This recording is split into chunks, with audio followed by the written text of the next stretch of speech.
Ada saudara-saudara palsu. Memang ada desakan dari saudara-saudara palsu yang menyusup masuk, yaitu mereka yang menyelundup ke dalam untuk menghadang kebebasan kita yang kita miliki di dalam Kristus Yesus, supaya dengan jalan itu mereka dapat memperhambakan kita. Galatia 2 ayat 4. Alkitab menjelaskan ada 3 kelompok: guru palsu, nabi palsu, dan saudara-saudara palsu. Ini juga dengan jelas menunjukkan hal-hal yang berbeda yang akan mereka lakukan dalam hari-hari akhir ini. Mungkinkah ada saudara-saudara palsu di gereja? Tentu saja. Saudara palsu adalah orang yang menyusup di antara orang percaya, bukan atas kasih mereka pada Yesus Kristus, namun dengan tujuan yang berbeda.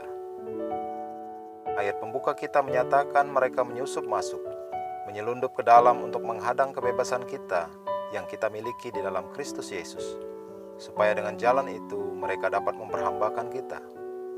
Mereka memberikan gambaran yang salah untuk keuntungan mereka. Alkitab berkata, dan karena ketamakan, nafsu, keserakahan, mereka itu akan berusaha mencari untung dari kamu dengan pendapat-pendapat palsu licik. 2 Petrus 2 ayat 3 Alkitab versi Amplified Classic. Saudara palsu selalu mencari cara untuk mendapatkan uang dari saudara yang lain, sementara merekalah yang tidak memberikan persepuluhan ataupun persembahan di gereja.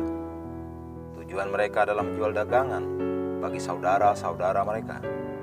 Mereka melakukan apapun untuk uang, termasuk mengkhianati gembala mereka, pemimpin atau bahkan gereja. Mereka yang menjelek-jelekkan gereja, melaporkan urusan gereja kepada pihak berwenang atau ke media dengan tujuan mendapatkan keuntungan.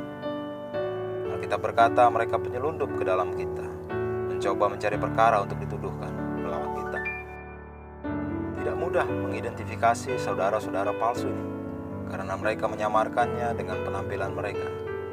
Tetapi Yesus berkata, jadi dari buahnya lah kamu akan mengenal mereka.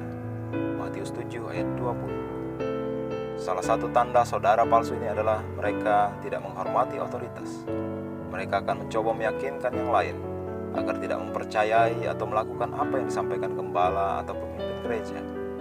Jika mereka mendengar bahwa engkau ingin mencari tuntunan dari gembala untuk sesuatu yang pribadi bagimu misalnya, mereka akan mengolok-olok ide itu dan membuatmu merasa naif.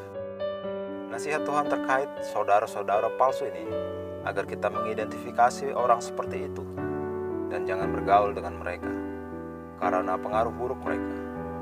Banyak orang Kristen sejati yang jatuh dan kehilangan imannya karena bergaul dengan orang seperti ini.